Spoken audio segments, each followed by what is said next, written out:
Guys, for the first time in my life, I am at a loss for words. This might just be the greatest movie I've ever seen.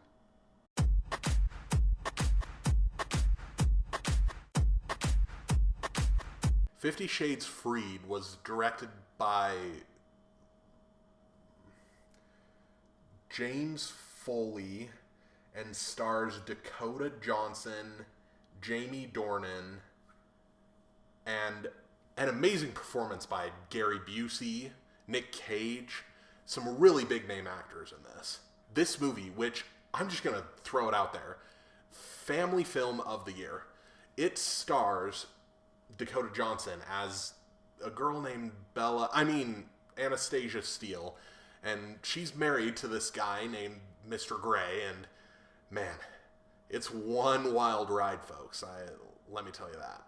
This movie is a time-traveling odyssey, taking place everywhere from the earliest caveman days to far into the future, telling the story of mankind and a young woman with werewolf blood that is really trying to decide what she wants to do with her life.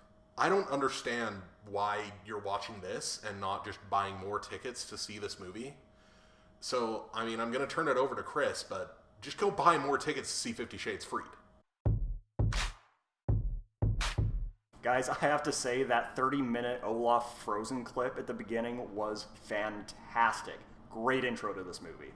If you had told me that a movie would be released in 2018 with comedic relief solely based on Jake Paul references, and that it would work absolutely perfectly, I would never have believed you. This movie is a revelation. Guys, I was completely not expecting this entire movie to be done in like a rap style. That Lil Pump cameo there, that was incredible. I loved it. And there's so much just emotional weight to this movie.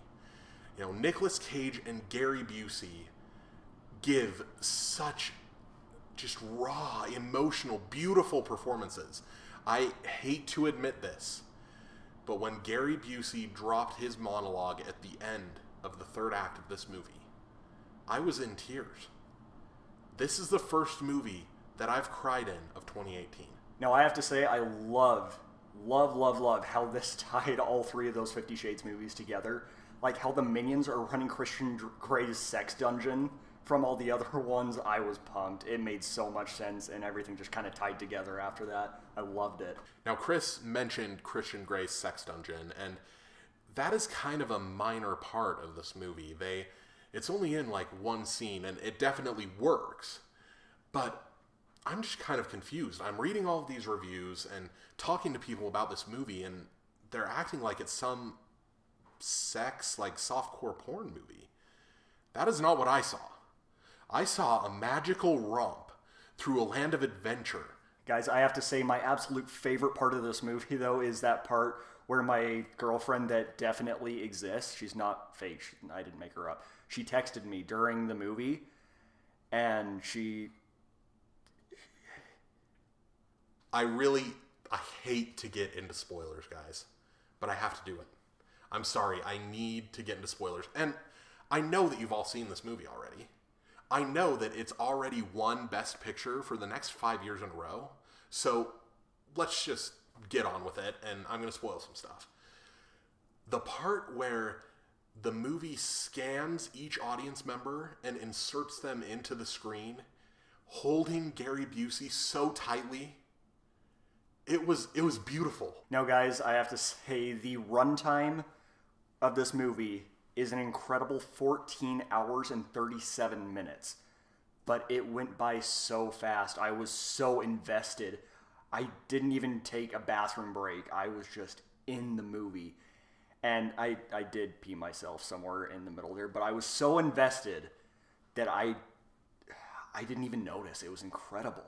And it really shows how much the filmmakers care about the experience.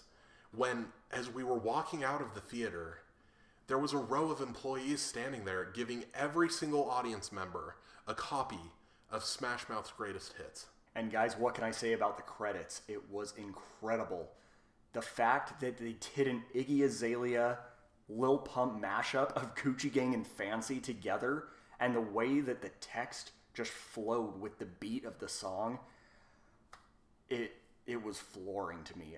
It was a moment of pure artistic inspiration. Not to mention the 20 post-credit scenes. I mean, really, stay after, because there is so much to be seen after this movie ends. And the pre-credit screens are incredible too, you know? I've never seen a movie do that before. Speaking of those post-credit scenes, guys, I was so pumped. They actually showed the other two 50 Shades movies in those post-credit scenes, like the entire run.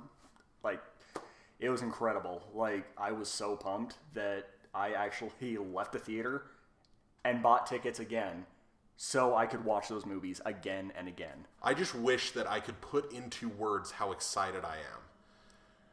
Because one of those post-credit scenes announces the next trilogy, which is rumored to be titled Thought Patrol.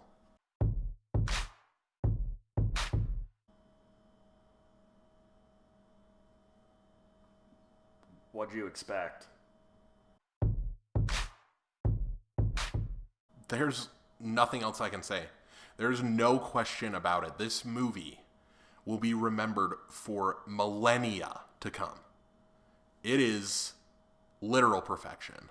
11 out of 10. I'm floored. I loved every moment of this movie, and I cannot wait for the Oscars next year for it to win literally every single award. I have no other option, but like Walter, I'm going to give it an 11 out of 10. Guys, I can't wait for Thought Patrol.